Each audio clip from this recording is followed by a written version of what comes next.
Why Roman soldiers were paid in salt. Imagine the sound first. Boots striking stone, metal scraping against leather. A long column of soldiers moving through dust and heat. They are not carrying gold. They are not carrying silver. Inside their packs is something far simpler. Something white. Something ordinary. Salt. Today, salt sits quietly on your table. You spill it without thinking. You replace it without noticing. But in the ancient world, salt could decide who lived, who marched, and who conquered. And that leads to a strange question. Why would the soldiers of the most powerful army on earth be paid in salt? Was Rome poor? Did it lack gold? Was this some ancient myth? No. This story isn't about poverty, it's about power. Now step back in time, not 1 century, not 5, 2,000 years, before modern borders, before nations as we know them. You are standing inside the Roman Empire, a state stretching across continents, from Britain's cold coast to the burning deserts of Africa, from Spain to the Near East. Millions of people, thousands of cities, tens of thousands of soldiers. An empire held together by roads, laws, and something far more fragile. Food. An army doesn't collapse when it loses a battle. It collapses when it cannot eat. A hungry soldier doesn't fight. A starving army doesn't march. And an army that cannot march cannot rule an empire. Rome understood this better than anyone. There were no refrigerators, no canned food, no vacuum sealing, meat spoiled in days, grain molded, supplies rotted on long campaigns. And in the middle of this fragile system stood one substance that made everything possible. Salt. Salt preserved meat. Salt protected food from decay. Salt turned days into months and months into survival. Without salt, food failed, supply lines collapsed, campaigns ended in disaster. For Rome, salt was not seasoning, it was strategy. And here's where the story turns. Rome realized something brutal and simple. You can pay a soldier in gold, but gold doesn't keep him alive. Salt does. So Rome did something extraordinary. It placed salt under state control. It built roads just for it. It guarded mines and trade routes. There was even a road with a name that tells the whole story. Via Salaria, the Salt Road. This wasn't commerce. This was survival infrastructure. And then came the payment. Roman soldiers received wages, yes, but not always in coins. Part of their compensation came as salt or an allowance specifically to obtain salt. This payment had a name, salarium, literally salt money. A word born from necessity, not luxury. Over centuries, that word traveled through languages, cultures, and empires. Until today, when you say salary, your paycheck still carries the echo of a Roman soldier's salt ration. Pause for a moment. Every time you hear the word salary, you are repeating a decision made on dusty Roman roads by generals who understood one truth. Empires are not built on gold. They are built on logistics. But this is only the beginning. Because Rome didn't just distribute salt, Rome controlled it. Who received it? Who was denied it? Who paid for it with taxes? And who paid for it with blood? Entire regions rebelled over salt. Cities starved when salt supplies were cut. Power was measured not in coins, but in access. So how did a simple white mineral become a tool of domination? And how did salt help Rome rule the ancient world longer than almost any empire in history? That's where the real story begins. Today, salt feels insignificant. It sits quietly on kitchen tables. It costs almost nothing. We spill it, waste it, replace it, without thought. But for most of human history, salt was priceless. Not because it tasted good, not because it was rare to see, but because salt meant survival. In the ancient world, humanity's greatest challenge was not war, not politics, not even disease. It was preserving food. There were no refrigerators, no freezers, no canned goods, no vacuum sealing. Meat spoiled within days. Fish rotted quickly. Grain molded in storage. And once food spoiled, it became dangerous, even deadly. That's when salt became essential. Salt removed moisture from food. It slowed bacterial growth. It preserved meat, fish, cheese, and vegetables for months. A single handful of salt could keep a family alive through winter, allow a caravan to cross deserts, sustain an army far from home. Salt turned time into safety. Without it, long-distance travel and large populations were nearly impossible. For armies, salt was not optional. It was life or death. A hungry soldier doesn't fight well. A starving army doesn't march. An army that cannot march cannot conquer. Many ancient wars were not decided on the battlefield. They were decided in supply camps. An army without salt couldn't preserve rations, couldn't travel long distances, couldn't hold captured territory. No salt meant no empire. This is why ancient civilizations treated salt as a strategic resource. It wasn't freely available. It wasn't casually traded. Salt mines were guarded, trade routes were protected, distribution was controlled by the state. Whoever controlled salt controlled food movement, stability. In many regions, losing access to salt meant collapse. Imagine a city cut off from salt supplies. Food begins to spoil, markets empty, disease spreads. Within weeks, hunger rises, anger follows, rebellion begins, all because of one white mineral. Entire regions fell into chaos over salt shortages. That is how powerful it was. Because of this power, salt was heavily taxed. In some ancient societies, salt theft was punishable by death. Salt smuggling was treated as treason. Salt storage facilities were guarded like treasure vaults. This wasn't cruelty, it was necessity.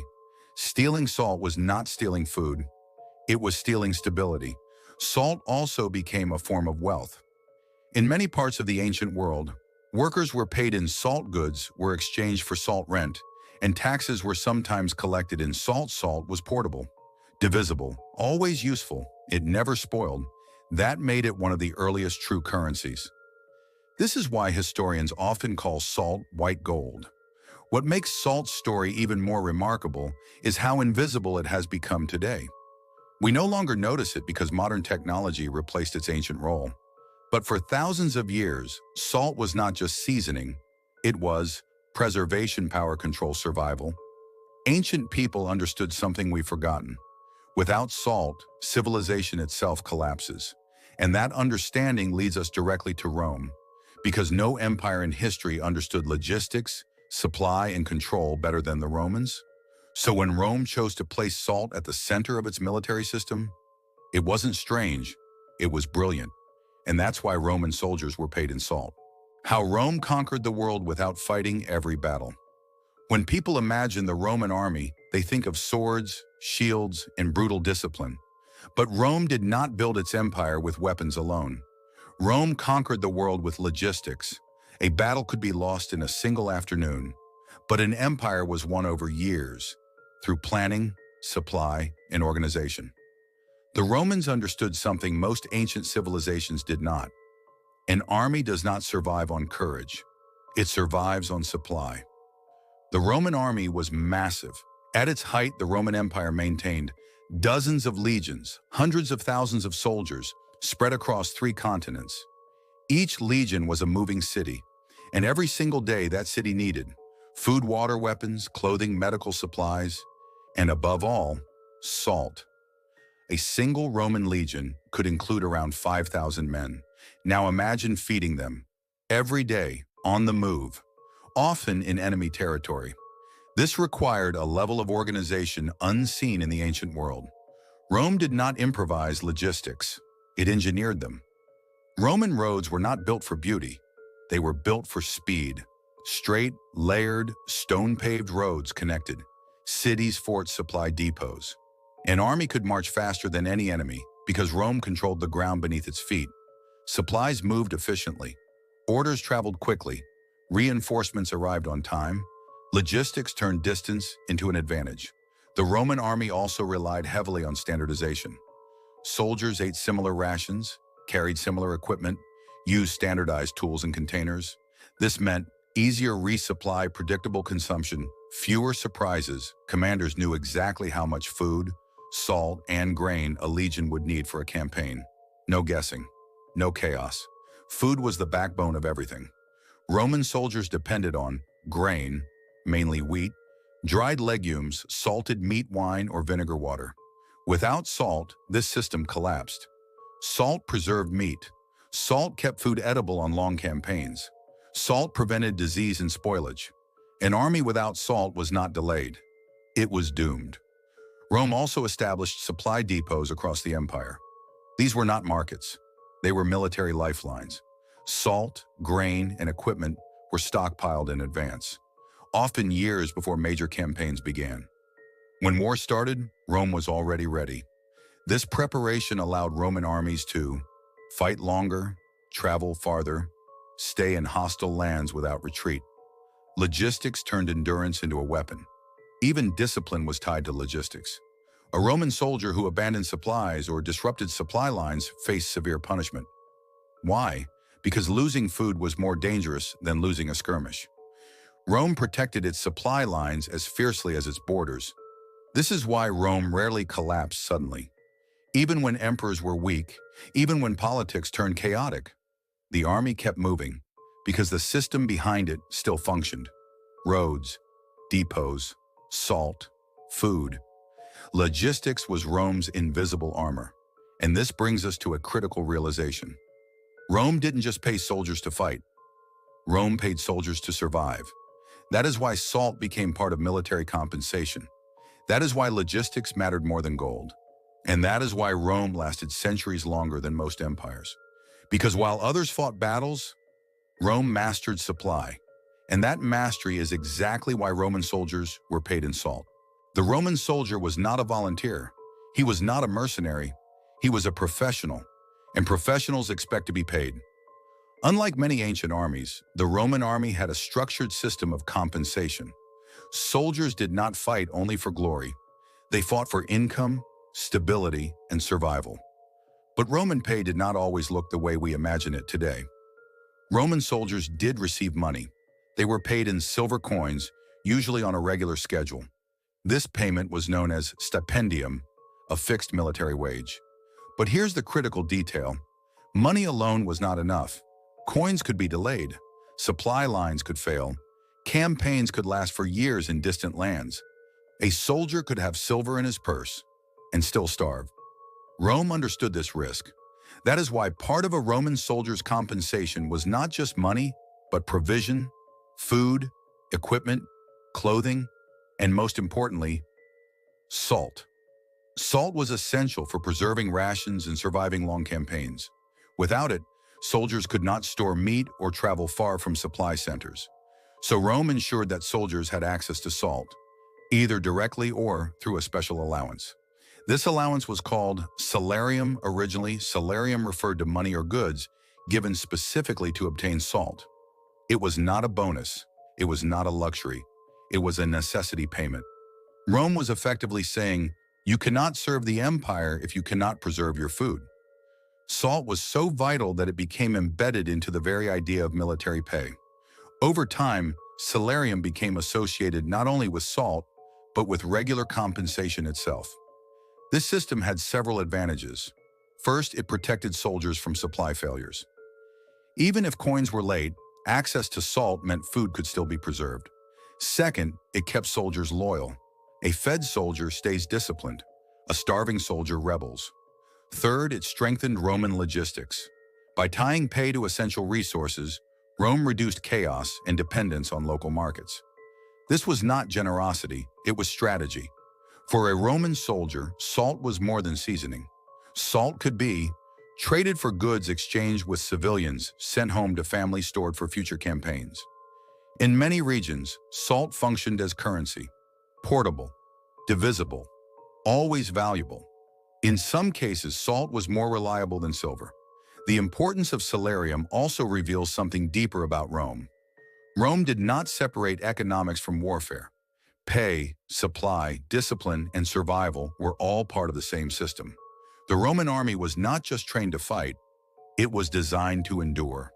This is one of the key reasons the Roman Empire lasted as long as it did. While other armies collapsed when money ran out, Rome survived because it paid soldiers in what truly mattered. And here is the legacy. Over centuries, the word salarium evolved. It passed through Latin into European languages. Eventually, it became the word we still use today. Salary. Every modern paycheck carries a linguistic trace of Roman soldiers preserving meat with salt on distant frontiers. So when we say Roman soldiers were paid in salt, we are not talking about myth or exaggeration. We are talking about a system that understood one simple truth. An army cannot live on money alone, and that truth helped Rome rule the ancient world for centuries longer than most empires in history. Salt, power, and the legacy of Rome. When we look back at history, we often search for great weapons, brilliant generals, or decisive battles. But Rome's greatest strength was none of these. It was understanding what truly keeps an army alive. Not glory, not gold, but survival. The Roman soldier marched farther than any army before him. He fought longer campaigns. He stayed in hostile lands where others collapsed. And he did this not because he was braver, but because Rome made sure he could eat. Salt kept food from rotting. Salt kept soldiers healthy. Salt kept supply lines functioning. In a world without modern technology, salt was the difference between endurance and extinction. This is why Rome treated salt as more than a resource. It was protected, controlled, taxed, guarded. Entire roads were built for it. Entire systems were designed around it. Rome did not leave survival to chance. When Roman soldiers received salarium, they were not being rewarded. They were being prepared. Prepared to march. Prepared to endure. Prepared to survive years away from home. This single decision reveals the true nature of the Roman Empire. Rome was not just a military power, it was a logistical genius. Empires before Rome relied on conquest alone. Empires after Rome tried to copy its weapons. But few truly understood Rome's secret. Wars are won by armies, but empires are built by supply. Gold can buy loyalty, and briefly, fear can force obedience, temporarily. But food creates stability, and stability creates power. The legacy of salarium still lives with us.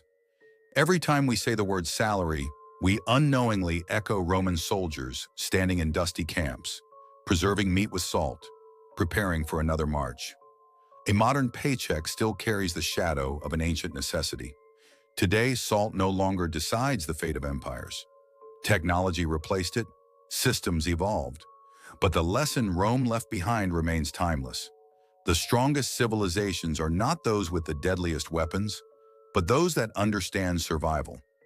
So the next time you sit at a table and casually reach for salt, remember this: that simple white crystal once fed armies, moved legions, stabilized empires, and shaped language itself. Rome didn't conquer the world with salt alone. But without salt, Rome would never have conquered the world at all. If you enjoyed uncovering the hidden systems behind history, follow for more stories where small details change everything. Because sometimes, history isn't written with swords, it's written with salt.